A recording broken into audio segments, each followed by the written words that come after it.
Fertility Fact or Fiction, our show where every week we bring to you the latest and greatest in the world of infertility and answer all of your questions live. And tonight we're going straight to questions because there were no good articles to share with you all. So we hopefully have lots of questions. There's some people that have been asking a few. And I want to kind of review one or two cases from people that have reached out to us from around the world with you all and kind of see what you think, get some feedback from you guys as well. And then I have a question for you all. I have a moral question I want to pose to you guys. So hope you're all jumping on board. We'll give everybody a few seconds to get on board and we'll go from there. For those of you who are vaccine oriented, there have now been multiple studies showing that there's no side effect from the vaccine in terms of pregnancy. And we've had lots of people with lots of concerns about the vaccine, for sure. This is clearly, we're talking about COVID vaccination. The reality is that I had someone reach out, actually a friend recently, who was very concerned about Bell's palsy and that she could get Bell's palsy from the vaccine. So I looked it up. Turns out your rate of getting Bell's palsy from the vaccine is about 19 per 100,000. And your rate of getting Bell's palsy from COVID is 80 per 100,000. So a lot of the things people are worried about, the cardiac problems, the myocarditis, pericarditis, are actually more common from the virus than they are from the vaccine. So saying that it's causing these problems is not as valid as realizing that if you actually acquire the infection, you have a much higher risk of getting those things. I just got my third shot yesterday. My arm was pretty sore this morning. That was my only side effect. One of my dear friends, who is my assistant, said that she really got knocked down for a day, but felt fine after that. I had literally nothing other than a sore arm so far. So here I am doing this show. And our office is now eligible. So ladies, if you're watching, I just found out you can all get your vaccination for being a healthcare worker. So yeah, that's where we're at with all of that. So I wanted to kind of ask everybody a question before we start taking your questions. And that is that I have a lady that I spoke to recently on the phone who suffers from infertility and wants to go ahead and do IVF. The only problem is that her body mass index is in a category where it's going to reduce the success rates by about 80 to 90%. And so we had a long discussion about this and I explained it to her and I said, listen, this doesn't really make sense. Your risks are very substantial. Your chances of success are very low. Perhaps it would be better to just wait and deal with the weight. She said, absolutely not. Under no circumstances am I going to do that. So my question to you guys, because you're always asking me, I'm going to flip it around on you. And you can tell us by showing thumbs up. How many people think that it should be up to the patient to decide if they go through with treatment and that we should support that regardless of what we think the chances are? In other words, if I think this patient only has a 10% chance of success, hypothetically, and she still wants to do it, should I support that or should I be sending her somewhere else? So I want to see a thumbs up for all the people that think that we should support it and help her. And we'll give everybody a few seconds to do that and have a look. Or you can comment support. Yeah, or fire off some comments to us. Tell us what you think in writing, because that'll be great. I want to see what people think because I want to know. I kind of sat there puzzled, and when I said, listen, normally we would not even agree to doing this. I'll happily send you somewhere else because I don't want to leave anybody in the lurch, but I don't think it makes sense for you to do this. And I just feel like we're taking money without providing you assistance. And she said, well, I'm going to do it no matter what. So whether you help me or not, I'm going to do it. At which point I kind of had to recalculate and say, well, maybe we should help her because we're going to hopefully do a better job than anybody else will. So what are the comments? So far, we got one comment, you know best. That's it so far. People have not... I need some feedback. So I want to know what people think. Would you feel that your RE is doing the right thing, letting you go through your journey even if they know that your success rates are very, very low and that there could be health risks for you. My gestalt is I shouldn't be doing it. But then if she's going to do it no matter what, the question becomes, well, should I help her so she gets the best care possible? Or should I just say, no, I'm opposed to this and you should go elsewhere? So share your comments with us. I'm very curious to know what everybody thinks, and we want to kind of see what everybody feels about that kind of case. So we're open to questions. You have some feedback. Oh, we have some feedback? Okay. What's the feedback? Support her.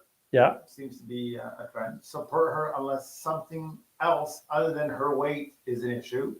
Someone specific. There are a bunch of different issues. Male factor, female factor, her weight. Yeah. Depends on the age. Will you give up on someone under 40, even in their late 20s?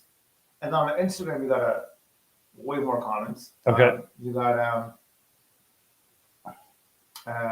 you know best. You Okay. are the expert. I thought losing weight would be so hard. I've been working you at Fertility Blues, and I'm down another 8 pounds since taking you for 4 weeks. 10% is better than nothing. Thumbs up, saying help her. If she understands the odds, it could be more beneficial to her mental health long term. I would follow my doctor's advice. That is, don't do it till it's not safe. Oh, interesting. Thumbs up. I think as long as you're giving them all the right information and they still would like to do it, then support them. I think you were transparent, but if she chooses, despite your advice, then I think she would rather have your support, because I don't think she'll get better care anyway. Oh, awesome. Thank you. Well, so it seems like the majority of people are saying, do it, man. Just do it. Yeah. Well, that's interesting. I would have thought everybody would have said the opposite. So I appreciate the feedback. I guess we will go ahead and help her. I always kind of feel like I need to help people sometimes by being the rational part for them when it's such an emotional journey. And sometimes it's kind of part of our task to make sure that we don't let the emotions sort of take over. So I kind of felt like it was important to be that guy for her. But maybe if you guys were all saying that, we've been clear enough in explaining it, and I was explicitly clear, then we can go ahead and do what we got to do. So yeah, I guess we'll be helping that lady out. One more. One more? Yeah, sure. I believe that she should be given all information, good, bad, and ugly, so to speak. If she is provided with all the information, decides to move forward, and acknowledges the potential risk, then I would support her choice. Interesting. But I think it's important, because you used to mention on the show I guess I'm commenting here, but you got me excited. When they went into Strictly platonically. yeah. That when they went to a clinic in Israel and they heard that they have a 5% chance, when they asked them again, They heard 50%. Yeah, that's true. So Tarsi is pointing out a great article we reviewed on the show from Israel, where people went in and were told they had a 5% chance of success. And when they came out of the office, they were quizzed on what they were told, and they were asked, what did you think your chances of success are? And the average was like 49.3%, which was almost 50%, obviously. So people are being told 5 and they're actually hearing 50 or thinking 50. So I think that's an important part of this as well. But yeah, I mean, I was explicit in telling her exactly what the chances were, so, and what the risks were and all the complications and so on. Interesting case. That's pretty cool. Well, thank you guys. I appreciate that. Great feedback from you all. And if you have more comments, by all means, give us the comments and throw up some thumbs up for telling us if you think we should continue to support that process. So we're open to questions tonight. Otherwise, I can talk about some studies here and there, but we got questions. All right. Okay. Go for it. First question is more of a related to the clinic here. My doctor has sent in a referral this week. Okay. How long does it take to get a consultation? A few weeks ago, you told me to get a second opinion because my RE told me that the ERA says I need 108 hours of progesterone. Yeah. Usually we can see you pretty quickly, within 1 to 2 months, typically. If there's an urgency about it, just let us know and we'll try and expedite things for you. So typically it's not that long. The ERA test, I'm happy to answer and address, and we've got lots of videos on it on our YouTube channel. It doesn't work. Their own study demonstrated that it doesn't work. So it is epically useless, and no one should be following the ERA test. It does not help you at all. So don't follow that. In particular, if you were told 108 hours, their own data, their own original data showed that I think only 3% of people were post-receptive, meaning that you needed a shorter duration of exposure to progesterone in order to do the implantation. That's almost assuredly a mistake in how you were treated, because there's almost no way that that could be possible biologically. So unless you're getting way too high a progesterone level, or they miss the fact that you naturally started producing progesterone, it's going to be extremely unlikely that you'd be ready in 108 hours. So you really should be doing 5 days, which would be your 120, or 6 days, which would be 144. It's very, very rare, by their own admission, that you would need to be earlier, and it really doesn't make a lot of biological sense. So please, whatever you do, do not try that. It's going to end in failure. Once the eggs are retrieved, can the scientists tell of the quality of the eggs and if they are mature? My clinic said no, they have to wait and not disturb them. Okay, so when your eggs first come out, this is why we need the tablet, they're covered in a cloud of other cells called the cumulus complex. So the egg itself is this dark little spot, and then there's these all these like little cloudy cells all around it. I don't know if you can pick up a picture. Just type in cumulus complex. Might come up. CUMULUS complex. So Tarek's trying to find a photo to put up for you guys. So those cells are left around the egg typically for about 3 to 4 hours, after which you strip the eggs, and then they'll do the ICSI, or the injection. So they don't necessarily know the minute they come out whether or not they're mature or whether they look good. Now, some centers will denude or strip the eggs sooner. Some will do it later, but essentially you need a little bit of a period of time. Once you've done that, you can get a reasonable idea of the quality of the egg. So if it looks really granular and dark and thick zona and so on, you know it's not good. But you don't know for sure if it's a good egg if it looks good. So a bad egg will look bad, but a good looking egg does not necessarily mean that it's a good egg. And then as far as maturity is concerned, yeah, they can absolutely tell the maturity. So if your center is telling you they can't tell the maturity, they don't know what they're talking about. So you can definitely tell the maturity. You just can't tell it immediately. You have to wait till they're stripped first of those cumulus cells, and then you can figure it out. Find anything? Yeah, perfect. So Tarek's got a picture up, and you can see there's a little dark spot, and then there should be like this puffy kind of cloud, and that's why they're called cumulus cells, because they look like a cumulus cloud. Is it safe to do any form of laser hair removal while trying to conceive?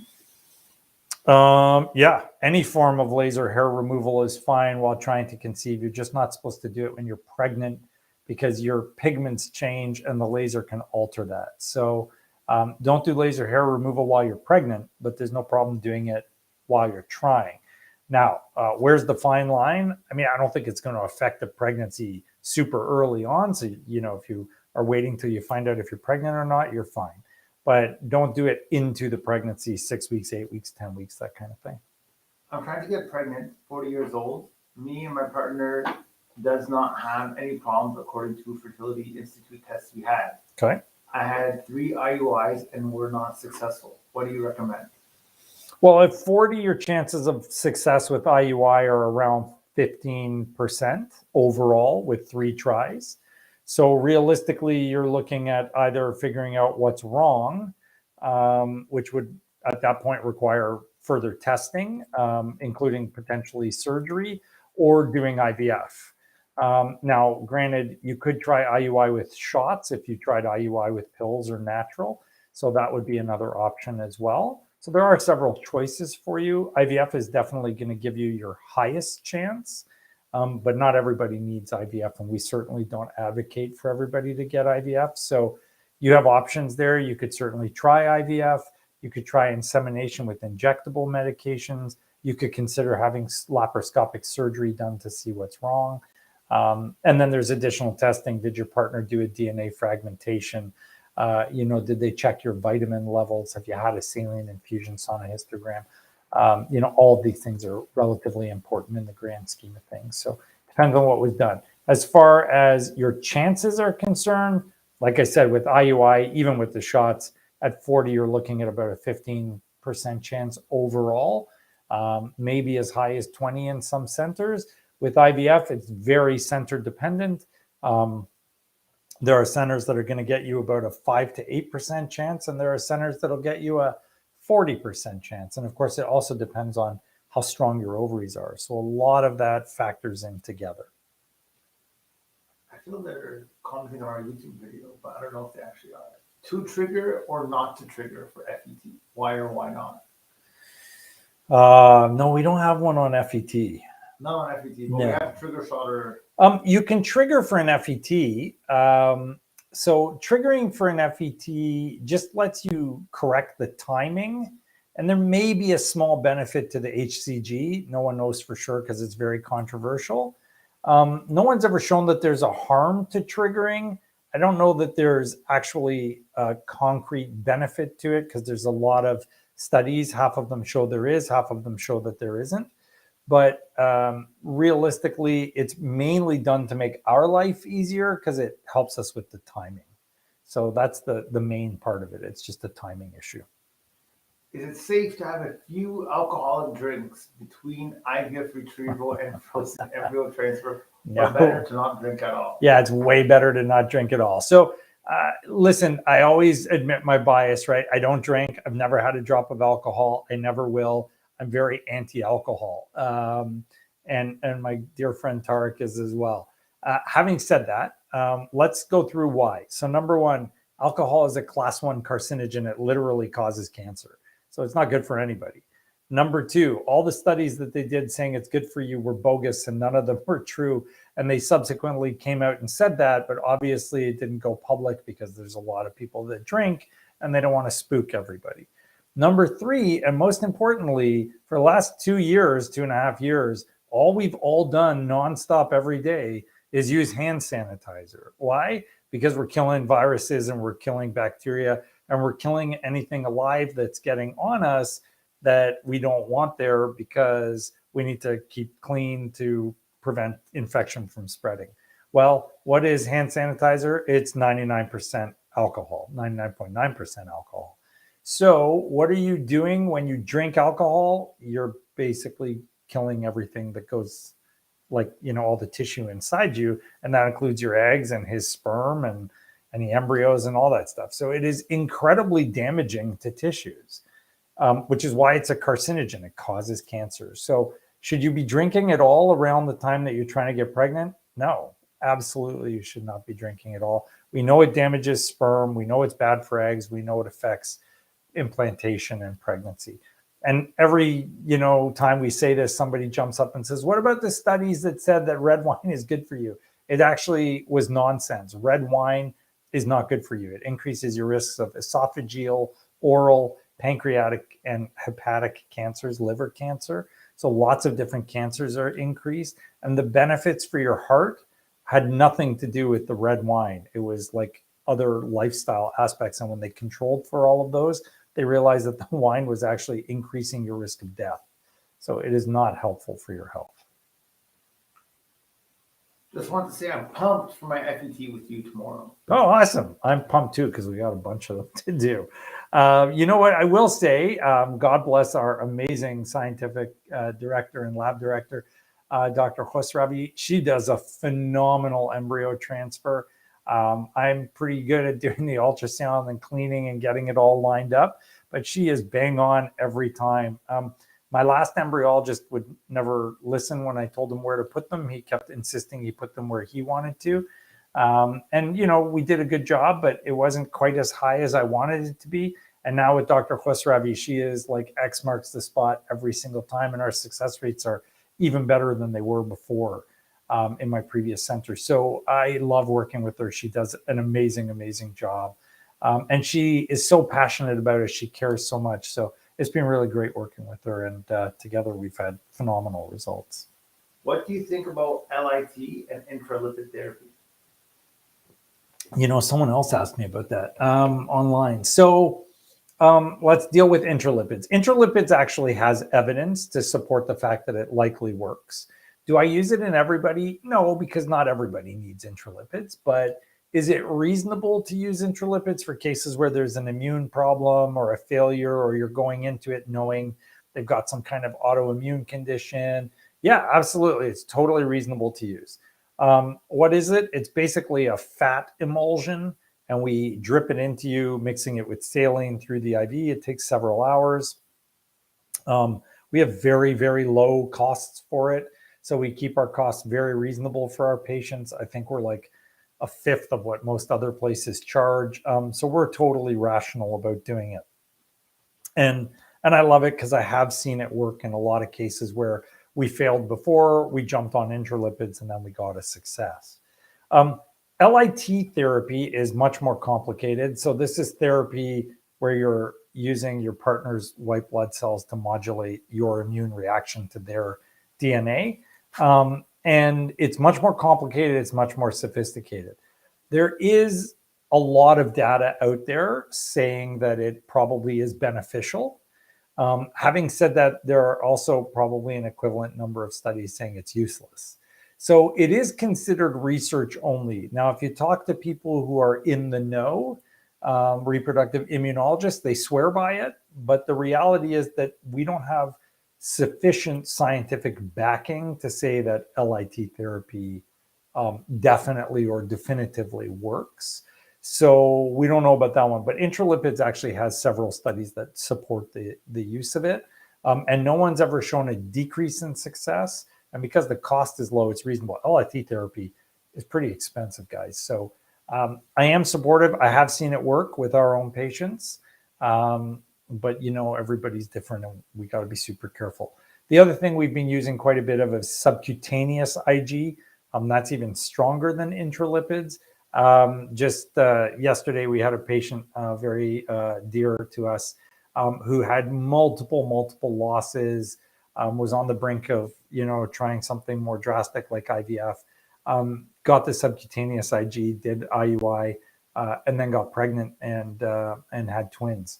And she just delivered. So, you know what, it works. So there's lots of different immune modulators that you can look at and try, and you don't have to necessarily spend a fortune.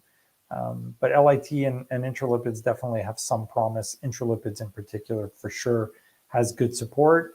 LIT is more controversial. Are day 3 embryos graded like number and letter? No, not typically. It depends on which grading scale you're using, but usually they'll just call it the number of cells. And then they don't have the same AA grading system. You can, and there are systems for grading the day 3s, but typically speaking, it's just the number of cells, and then they'll classify whether or not there's a lot of degradation or not. Is there anything a woman can do to help with irregular periods or waiting for a consult? Yeah, loads you can do. So if you're overweight, definitely start with addressing that. Inositol, NAC, and coenzyme Q10 if you're suffering from PCO. You know, daily exercise, keep your carbohydrates low, reduce your insulin levels. All of those things will contribute and help for sure. And like I said, just the natural supplements can be really helpful also. What is safe regarding exercise, specifically long distance running prior to and after an FET?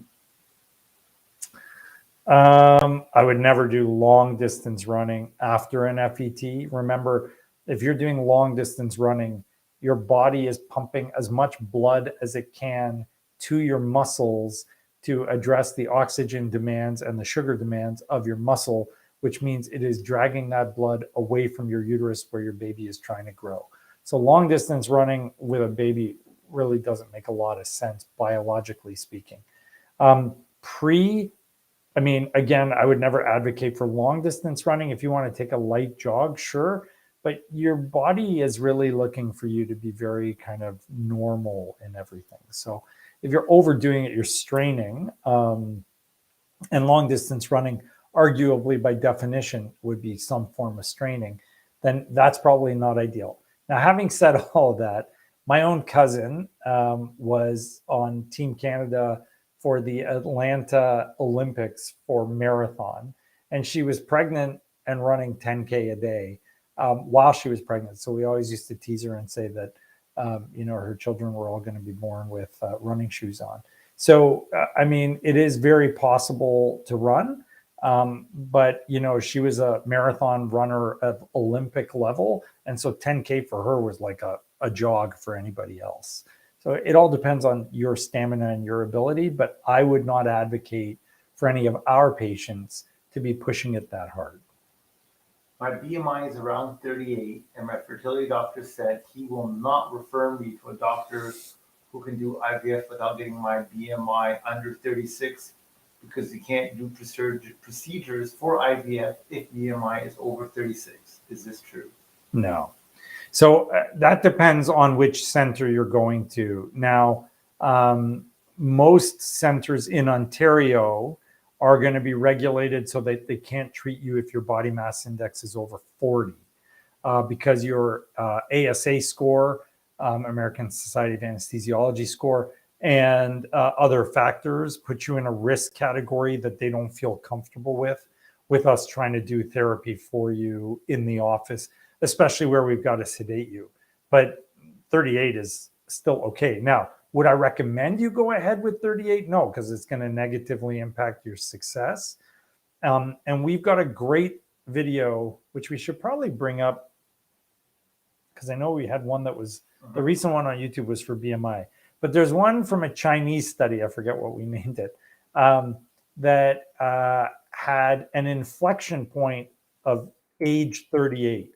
So at 38 years of age, it was better to go ahead with fertility therapy than it was to try and lose weight. But below 38 years of age, it was better to lose the weight before you went to the fertility therapy. So that's a really important study, and that's what we do here. I follow the science. So if your BMI is high, but you're over 38, you should jump into treatment. If your BMI is high, but you're under 38, lose the weight first. Okay. I don't remember which one it was. It's BMI success rates for IVF. Is that the name of that one? Mm-hmm. Okay. They don't want you to see this. Oh, okay, cool. Yeah. Okay. Because I know it was on when you go on our YouTube channel, there's like that. Yeah. There's that first one, like the first little video you see. So there was a BMI one there. Yeah. But I'm not sure if that was the same video because we've done several on BMI. So yeah, fire away. Time is flying by. In terms of DMA frag, what is your cutoff? Hubby's is 19%. Oh, 19% is pretty good. So anything under 25 is considered reasonable. Under 15 is considered excellent to good. The breakdown is 0 to 15, excellent to good. 15 to 25, good to fair. 25 to 50, fair to poor. Greater than 50 is disaster, but they call it poor. So you want to be as close to 0 as you can be. A 19 is very reasonable, but vitamins, cold therapy, ejaculate every 2 days, no smoking, no drinking, no drug use. All of those things will help improve the sperm DNA frag. So it's pretty easy to improve your DNA. I had my 7-week ultrasound today after a 5-day transfer. Okay. They found a gestational sac, but no yolk sac. Is there ever a chance of it becoming a viable pregnancy this late? I have to go back for blood work, but they never mentioned stopping meds or having another ultrasound. Sadly, it's unlikely if you're at 7 weeks. If it was earlier, it's certainly possible, but at 7 weeks, you should be seeing what you should be seeing. So because it's IVF, we know how far along you should be. So not really. It's unlikely you would see anything. I'm so sorry. That's frustrating. Yeah. Is it normal for oxygen levels to drop when patients are initially sedated for an egg retrieval? About what percentage is normal for it to drop to? No. So it's okay for your oxygen level to drop because if you're deeply sedated, some people don't open up their airway enough. And so they'll occlude their airway a little bit. And if they're occluding their airway, then their oxygen saturation will drop. And so we'll just gently remind them to take a deep breath. So you kind of lighten their sedation and say, hey, take a couple of deep breaths. We, of course, keep oxygen on our patients, so we never have anyone's O2 drop. And if there is a time when someone's O2 drops, we tell them to take a deep breath. So it's not normal to see an O2 drop. You've probably either over-sedated the patient or the patient responded aggressively to the sedation and they're over-sleepy or that kind of thing if your O2 sat is dropping. Certainly, if it's below 80s, like 85 and lower, even for a few seconds, like you need to stop the procedure, make sure the patient's okay, potentially reverse the anesthesia, all sorts of things. Yeah. Hi, Dr. Victory. Recently, a woman in South Africa delivered 10 babies, and she said that they were all conceived without fertility treatments. I'm just curious, how can this be possible? It's not. That's nonsense. Yeah, that's total nonsense. It's almost biologically impossible to release 10 eggs at the same time.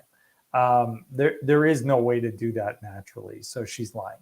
Yeah, pretty much like every Hollywood star ever that said that, the kid is theirs and they're 50 and they're getting pregnant, or they're 47 and they're getting pregnant. The vast majority of those people are using donor egg.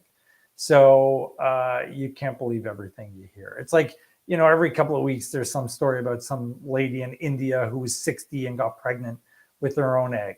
Do you know how many cycles of IVF you would need to do at the age of 60 to get pregnant with your own egg? Like probably 200. I mean, you'd be dead before you could complete the number of IVF cycles. So it's totally irrational and nonsense. How long should my husband stay off of Adderall before IVF? Thanks. We don't know, but the longer the better. No one knows for sure about the impacts of Adderall on sperm. There are some studies that show it's detrimental. So the longer he's off of it, the better he will be. Thank you for calling me tonight regarding my canceled FET and thin lining. It really did help to talk with you, and appreciate you taking the time to call me after your day was over. You are very welcome. My day is never over. I'm always available to help people. Believe it or not, even after this show, we get a typical flurry of messages from people all over the world who are asking us to help them. And so I'm usually up another 2 hours just responding to all your messages. So yeah, I mean, we love what we do and we're here to help you. And thank you so much for putting your trust in us. And I will get you there and you're making the right choice. So thanks for listening tonight.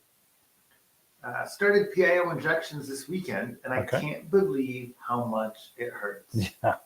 Can't believe I have to do another injection in the same area again. Is this normal? And how can I minimize the pain? So they talk about warming the area before you inject it, and make sure you're going into the buttock muscle, not just into the fat. That's also really important because it is an intramuscular injection. And if you inject that stuff into the fat, it creates these giant pink welts and they hurt like hell. So make sure you're doing the injection properly. We have a video, I think, from Sarah on our YouTube channel, right, on progesterone and oil injections. So make sure you're watching that and you're doing the right thing. As far as it hurting that much, if it's really bad, you should see your doctor, because there are some women that actually react to the type of oil base that the progesterone is in. And if you're reacting, it'll kill the chances of success.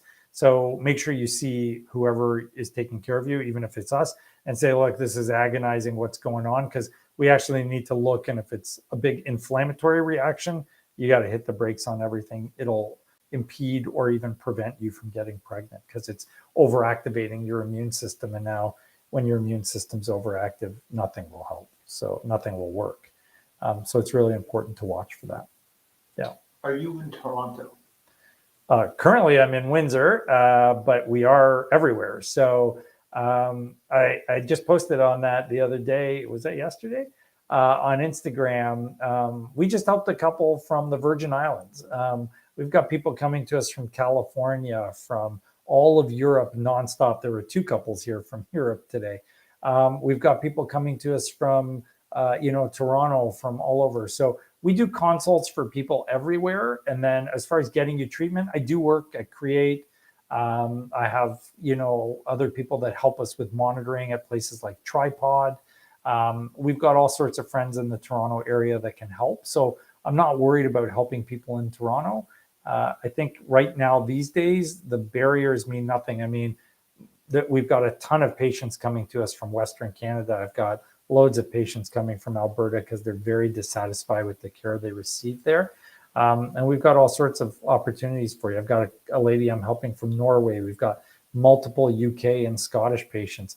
The barriers mean nothing because of Zoom, right? Like, the electronic world has really changed how we practice. So yeah, we can see you wherever and get you help wherever you are.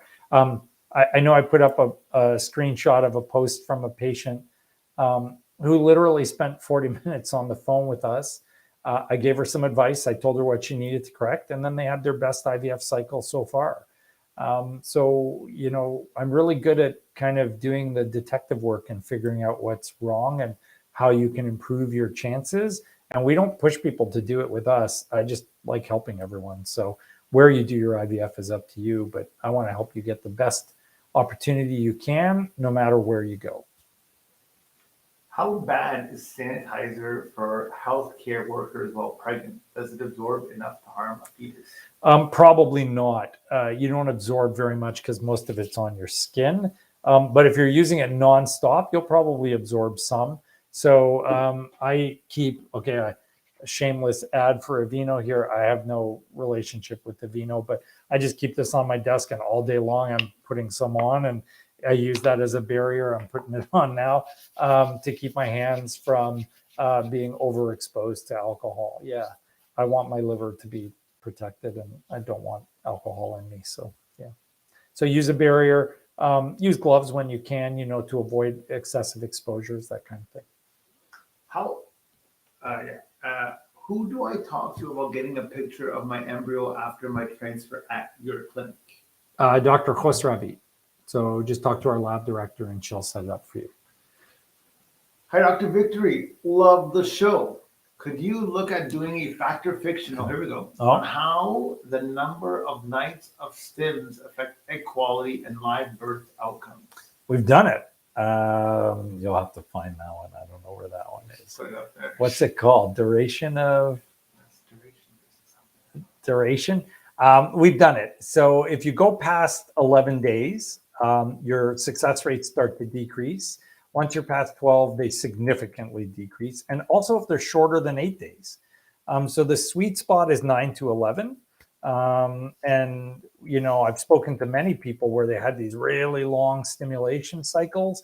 I was just speaking to someone the other day where she had a 15-day cycle. And I told her, that's maniacal. Like, they wasted her money. It was so unfair.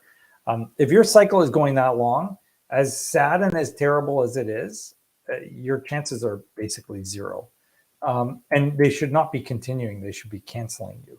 So telling you to just keep taking more medication is just a money grab. It's not going to actually help you. So don't do that. We do have a video on it. We got to find it. Tarik's looking. Is it the progesterone 6 or 7 days? No. It was stimulation duration or something like that. I don't remember. But we've done it. It's there, so you can find it, and then how much is too much embryo stimulation? Might be. It might be that one. Yeah, I think it's that one. Yeah. So check it out. How much is too much for embryo stimulation? So check out that video on our YouTube channel. Maybe we can make that one the key one, and then go from there. Yeah. But we've done that. We could do it again. You want to do it again? Do it again. A rehash? Rehash. Okay. At 30 years old, is there still hope to get pregnant? At 30 years old? 40, sorry. Oh, at 40 years old. Yeah, there's lots of hope to get pregnant at 40. It may be more challenging, and unfortunately, you're at about a 50-50 chance of miscarriage, but that still means 50% are going to be fine. Okay.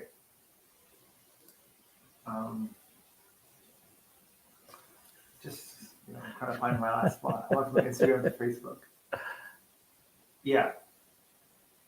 If someone had a positive pregnancy test on the first day of their missed period, yeah, and then 2 days later had negatives, then shortly after start bleeding, would this be considered a chemical pregnancy? Probably. Yep. So you had a positive, then you started having bleed.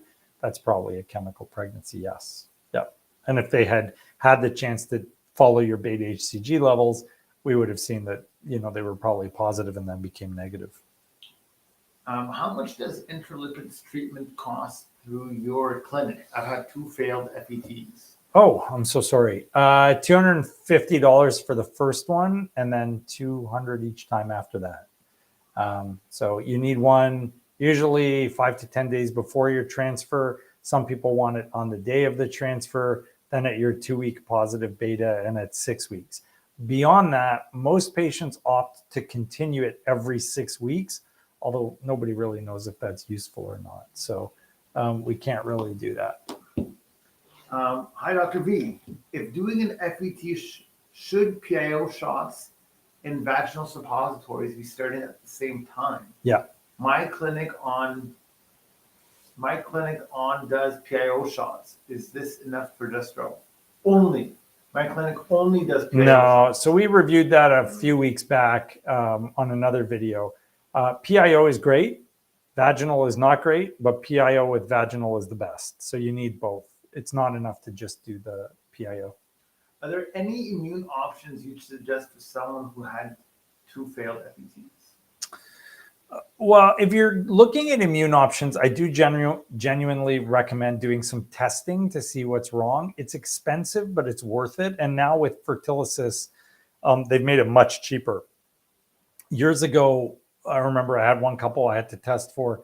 It was like $4,000. Now it's 600 euros. So it's like way more reasonable than it used to be. It's still pricey, but at least it's more reasonable than it used to be.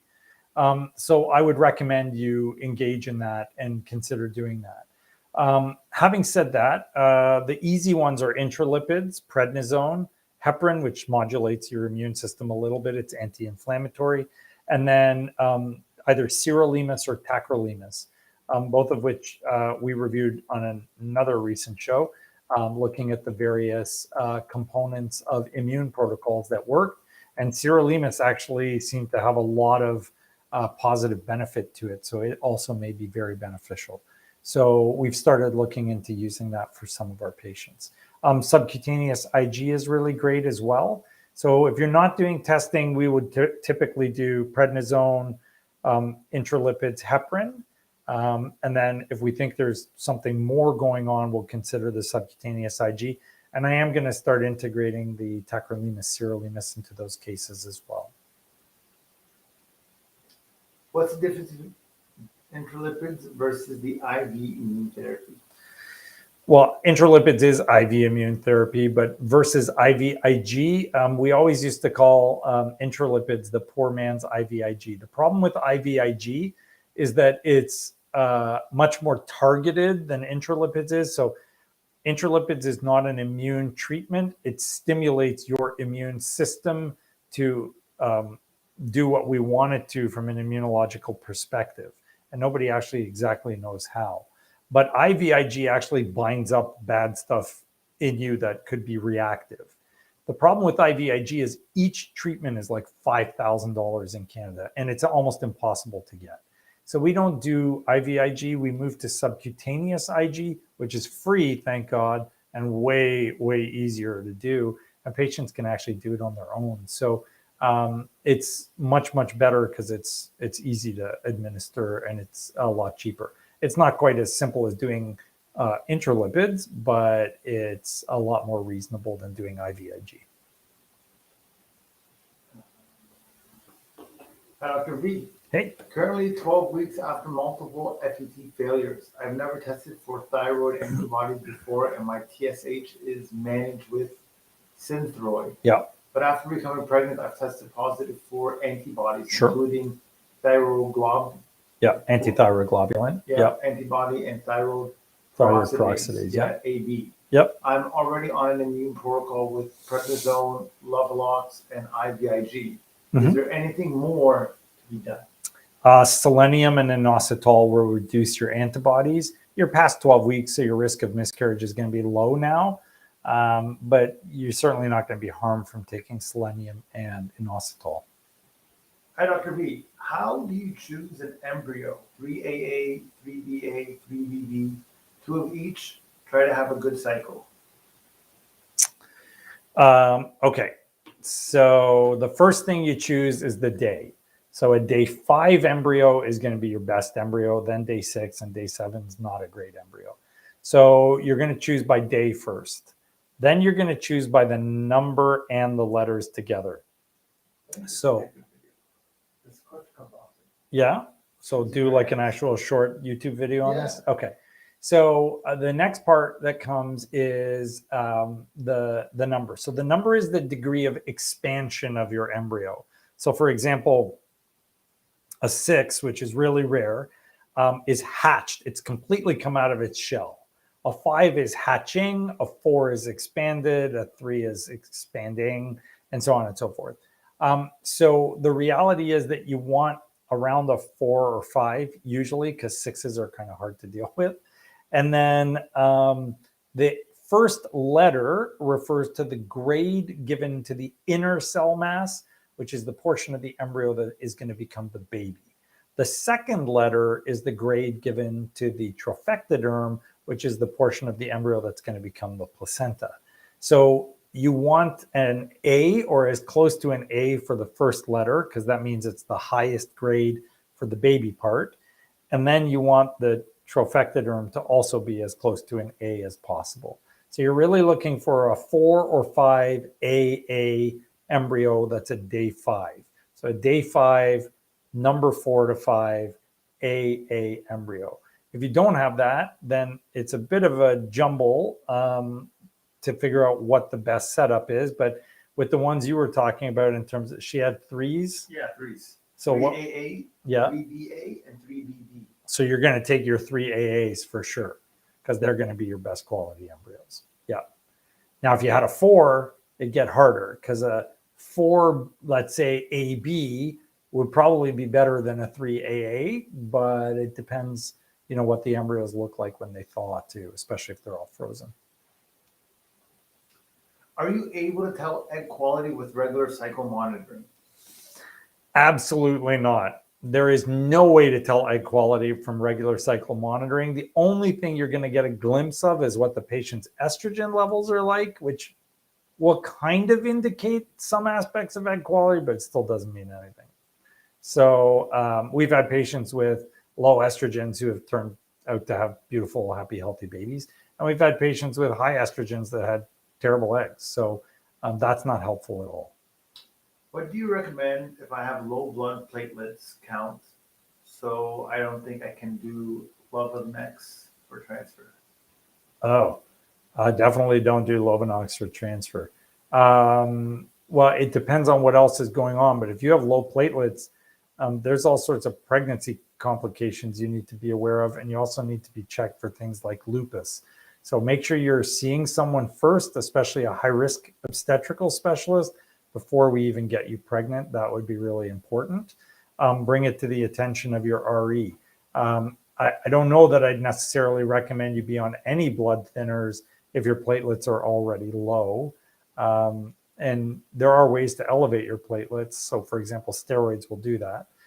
So it depends on what's going on. That's a great question, but it's a complex one and involves a lot of medicine as well as like internal medicine, as well as obstetrics and infertility. So it's more of a thinking question, and I would need to know your full history to be able to appropriately answer that. But I would never have any patient like that just jump into therapy unless they actually knew the risks and benefits of each and every single option.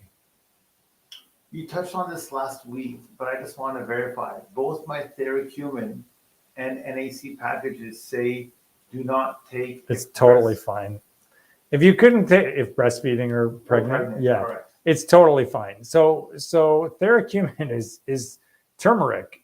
There's nothing wrong with taking turmeric while you're pregnant. Otherwise, most societies would not exist, right? Like everybody's using turmeric. So it's totally fine. Don't worry about that at all. I started subcutaneous IV this week, and although it was extremely intimidating, it seems to be going well. Good. The in-home care nurses supporting it with Cuvitru, that's what it's called. Have been amazing. Awesome. Well, thanks for telling us that. Yeah. We've had some really good success with it. So we've been very, very pleased. I have to thank Fred Zaneku, my colleague in Toronto, who brought it to my attention. So yeah, it's a great product. It works well and it costs nothing. So it can't hurt, right? Opinion on surgery to unblock fallopian tubes. Before going to IVF, the patient has PCOS, 2 failed IUIs for obvious tubal blockages. Did exploratory LAP to deal with ovarian cysts and found a lot. Found what? A lot. A lot? Yeah. Okay, that's complicated. So first of all, I don't understand why you were doing IUI if your tubes were blocked, because that makes no sense. But no, she said before going to IVF. I know, but she said she had 2 IUIs with blocked IUI with blocked tubes. So that doesn't make any sense. If your tubes are blocked, you're not eligible for IUI. Now sometimes we're not sure, so we'll go ahead and try if the patient's willing, and maybe that was the case with you. So tubal surgery, even in the best of hands, is extremely difficult to achieve success with, but does, very much depend on what's wrong. So if you have like great big hydrosalpinx and the tube is really badly damaged from chlamydial infection and the end is all, blocked off, and I got to recreate the end of your tube, it's not going to work well at all. Like I've done it and I'm good at doing it, but it just doesn't work. Like none of those patients end up getting pregnant. So it's very, very difficult. If you have endo and you just need to clean a little bit, you're going to have a reasonable chance. If you've got stage 4 endo and your tubes are all wrapped around and blocked, again, it's going to be super difficult. So it very much depends on what's wrong with your tubes. I would say in general, the times that I've seen the surgery work are very few and far between. And I'm not an advocate for it because ultimately you go in, you fix the tube, you find out that they're unable to get pregnant because of tubal factor. Then they want IVF and you got to go back in to remove the tubes because damaged tubes actually decrease your chances of success. So operating on people twice just doesn't make sense to me. Does Clomid improve semen? Clomid can improve the count if your partner or the male does not have an adequate count because there's not enough FSH, LH signal to the testicles to produce testosterone and sperm. So yes, it can. It doesn't improve semen, it just increases the count. Do slow-growing embryos have a chance? For example, on day 4, I was told they are slow-growing. If they get to day 6, can they still be genetically normal? If your embryo makes it to day 6 and hits blastocyst stage, they can totally be genetically normal. When they get to day 7, a much higher percentage are going to be genetically not normal. So day 7 is the cutoff day where you don't want them to go till day 7 to become blasts. But if you get them by day 6, a lot of them are going to be normal. So that's perfectly fine. I had a very long stem and got 3 day 5 3BB embryos and 1 day 6 4BB embryos. Okay. 2 FETs so far, both day 5s, and both failed. Could my long stems be part of the reason? Yes. Or no, since the embryos are good quality? No, it's still part of it because they're only morphologically grading your embryos, meaning they looked at it under a microscope, but is it energy efficient? Are the chromosomes normal? We don't know that stuff. And so if you had a very long stem, even if you get embryos, the likelihood of success is much, much lower, unfortunately. And I'm sorry about that, but we know that from the studies that have been out there. So you never want to go a long time. I just, as I mentioned, I just treated a couple from overseas, well, international couple or national couple. So they came over and they had previously done cycles with really long stems.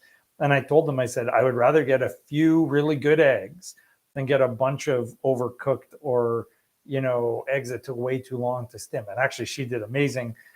We got lots of, healthy eggs for her on time. And we also managed to fertilize all of them. So super good results, but I need to make sure that we are triggering our patients at a reasonable time. One good egg on day 11 is going to do way better than 5 eggs on day 13 or 14, because those eggs are not going to be good quality. It's taken way too long for them to develop. How is fetal percentile measured? Baby was 40th percentile 3 weeks ago and is now 16th percentile. Does it matter if different doctors have interpreted the ultrasounds? Great question. So that's the fetal growth percentile that you're asking about. And the answer is it has nothing to do with the doctor. It has to do with the technician and how they measure. And then the ultrasounds all use built-in calculation systems that put it into whatever percentile based on an established nomogram for how big baby should be at what gestational age. So there is a difference with the technician, or if you had a doctor doing the ultrasound, which is very rare, in terms of how they measure. So that can make a big difference. But if you had the same technician each time, it could be that your baby is slowing down in growth. So that's something that would definitely be concerning and needs close follow-up, biophysical profiles, monitoring, Dopplers, etc.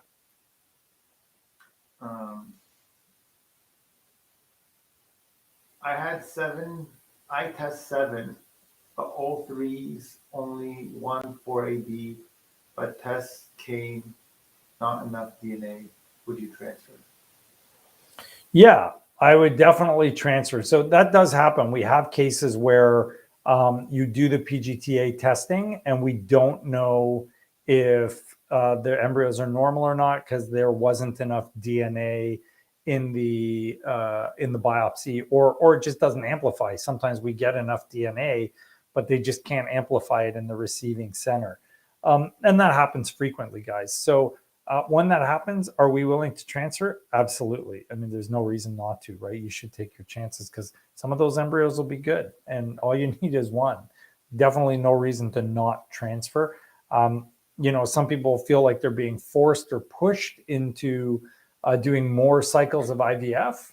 I don't think that makes any sense at all. You don't need to be doing another cycle of IVF if you've got a bunch of good embryos. Try those first. If it doesn't work, you can talk about doing another cycle of IVF. Almost 9. Almost 9, yeah. Yeah. It's like a marathon when we just start with the questions. It's a lot. It's a lot. Are there a lot of questions tonight? You're winding them down, but okay. They sense you're looking for questions, so they're ramping up. Yep. I'm with the other doctor at your clinic. Okay. Is it possible to discuss my case with you over the phone to get a second opinion before moving on to FET3? Yeah. I mean, everyone in the world is entitled to as many opinions as they want. I'm certainly happy to talk to you and give you a second opinion. Just have your family doc send a referral and we'll chat. And sometimes I can give you some useful suggestions. And other times we find out they're doing everything as they should. So absolutely not a problem. Happy to help you out. How long before you do frozen transfers do you unthaw the embryo? A couple of hours, typically 2 to 3 hours, sometimes longer, sometimes rarely a little bit shorter, but usually about 2 to 4 hours. I've been taking 2 prenatals a day for over a year, but just realized the one I'm taking recommends taking 3 a day. With my FET this week, should I start taking the 3rd one? Yeah. That's an easy one. Every once in a while, you guys ask a really simple question. So that's a good one. Yeah. If you're supposed to take 3, take 3. That's fine. Follow up. Yep. Had 3 separate doctors do the HSG test, and all 3 stated the tubes were open, Okay. which is why we skipped the test at my new clinic and just went straight for IUI after surgery. The doctor never said that I had endo through, though just said that he found some adhesions. This is that previous question. Yeah. The IUI. So she was told she had open tubes and then did the IUI, but then found adhesions. Yeah. So, I mean, depending on how bad the adhesions were and what the cause of the adhesions were, and then, of course, what the tubes looked like, it would really make a big difference. Those are cases where it's really great if there's video or pictures, because I can look at it and say, yeah, this is going to work or this isn't going to work. 901. 901, should we cut it off? Another great show. Of course, it's a great show. I got one question. This is the last question that just came in. Okay. All right. We'll give them the benefit of the doubt. What are my chances with all grade 3 embryos, 7 all normal? What changes with embryo mass? I'll read it again. What are my chances with all grade 3 embryos, 7 all normal? So 7 PGTA normal level, like grade 3 embryos, they should be amazing. I mean, your chances should be close to 100%. That's a lot of normal embryos to have. So I would estimate minimum, like, high 90s for chances of success, unless there's something wrong, but otherwise you should be fine. Yeah. Done. Well, thank you all for joining us. I really appreciate it. Love doing this show. Make sure you join us again next week. Hopefully there'll be a more interesting topic.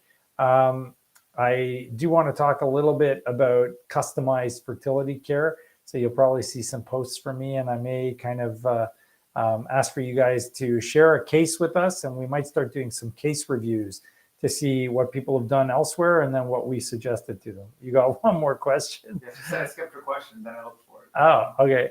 And so we will be back again next week, but we got one more final question. Fire away. I'm 40 years old. 40. I have been recommended to do IVF once Okay. or twice with my own eggs through IVF.